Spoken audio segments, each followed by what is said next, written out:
আসসালামু আলাইকুম রাহমাতুল্লাহি ওয়া বারাকাতুহু। কেমন আছেন সম্মানিত দেশবাসী? আলহামদুলিল্লাহ, আলহামদুলিল্লাহ আপনাদের দোয়ায় আমি মোহাম্মদ মনিরুজ্জামান ভালোই আছি। আজকে আপনাদের জন্য নতুন একটা ভিডিও নিয়ে আসলাম। আসলে আমি প্রায়ই যত ভিডিওগুলো করে থাকি, বেশিরভাগ রিভিউ পেয়েই ভিডিও দিয়ে থাকি আর ভিডিও করে থাকি। তো আসলে দুঃখের সহিত বলতে হয় রিভিউ মানুষ মুখে দেয়, আসলে কেউ ভিডিওতে আসতে চায় না। হয়তো কোনো একটা সময় আসবে, আমার দৃঢ় বিশ্বাস। তবে আমি যতগুলো কথা বলে থাকি আলহামদুলিল্লাহ সব রিভিউ পেয়ে তারপরে ভিডিও বানাই। তো এরকমই একটা ভিডিও আজকে নিয়ে আসলাম। আমি ঈদের ছুটিতে যখন বাড়িতে গিয়েছি তখন অনেকগুলো চিকিৎসা দিয়েছি। তো তার মধ্যে আমি একটা চিকিৎসা দিলাম ঈদের দিন রাত্রিবেলা। আমাদেরই এক খালাজান, ওনার মেয়ে বিয়ে হয়েছে, সিংগার থানাধীনে পড়েছে, এলাকার নাম মোল্লাপাড়া, বাইমিল স্টানে থেকে যেতে হয়। তো আমি কখনো যাইনি বা আমি দেখিও নি তাদের বাড়ি। আমি যখন বাড়িতে গিয়েছি তখন আমার মার সাথে কথা বলতে বলতে এক পর্যায়ে তারা বলল যে এরকম এরকম মনির তো অনেক চিকিৎসা দেয়, তো এরকম এরকম আমার মেয়ের সমস্যা, অনেক হুজুর দেখিয়েছি এবং নাম করা সেলিব্রিটি একজন হুজুর। তো মমিন মুসলমান ইউটিউব চ্যানেলের সারোয়ার ভাইকে দিয়েও চিকিৎসা নিয়েছে।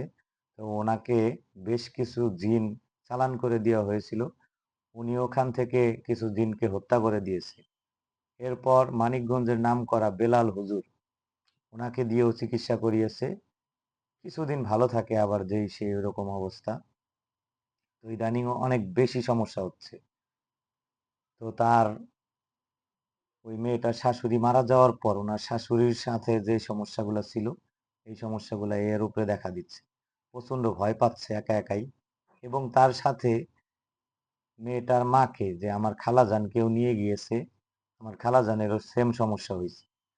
সেও প্রচন্ড ভয় পাচ্ছে, এদিকে সেদিকে এটা ওটা দেখতেছে।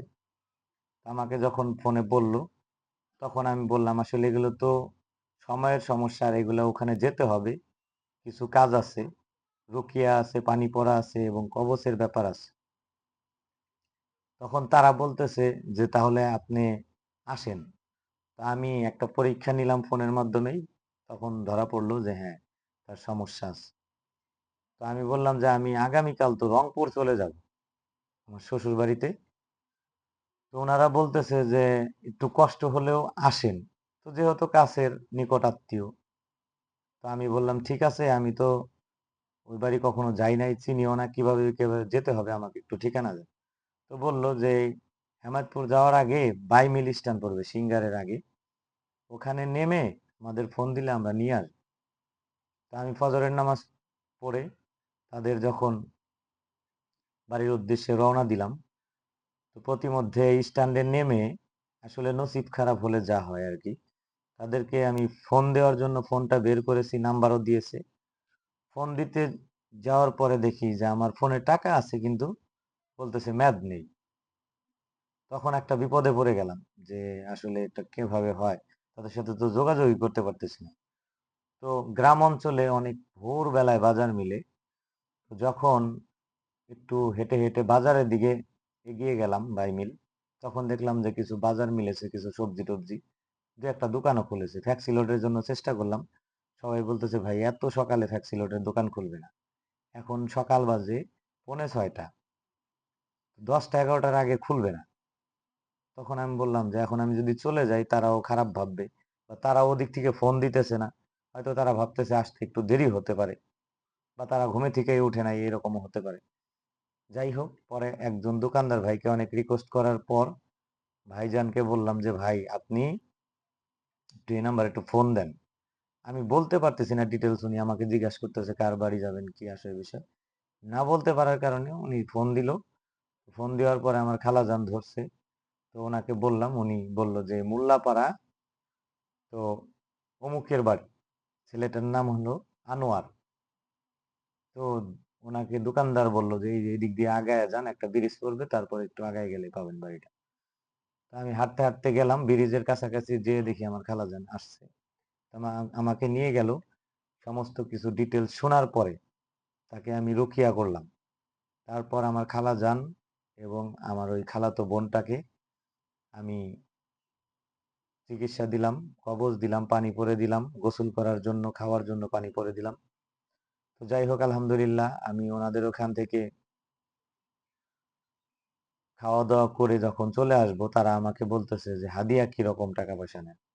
তো যদিও আসলে আপন খালাতো বোন হলেও যাতায়াত নেই, তার বিয়েটাও আমি দেখিনি। তো ওই হিসাবে বলছে, আমি আমার দিক থেকে বলছি যে না, কোনো টাকা পয়সা লাগবে না, আলহামদুলিল্লাহ আল্লাহর উপরে ভরসা করে এভাবে এভাবে চলেন, আমল করেন, ঠিক হয়ে যাবে। তো তারা আমাকে একটা লুঙ্গি গেঞ্জি বের করে দিল নতুন, নিয়ে আমি চলে গেলাম। তো আমি 4-5 দিন এর মধ্যে আমাকে আর ফোন টোন দেয়নি। আসলে বিষয়টা আমি যতটুকু বুঝতে পারলাম, তারা আমার সাথে এভাবে যোগাযোগ করে না কি জন্য। আমার খালাতো বোনের জামাই, সে বিদেশে থাকে, হয়তো জামাইয়ের নিষেধ আছে যার তার সাথে কথা বলার। যাই হোক, যা আছে আছে। তো আমি 5 দিনের দিন তাকে ফোন দিলাম ভোরবেলা।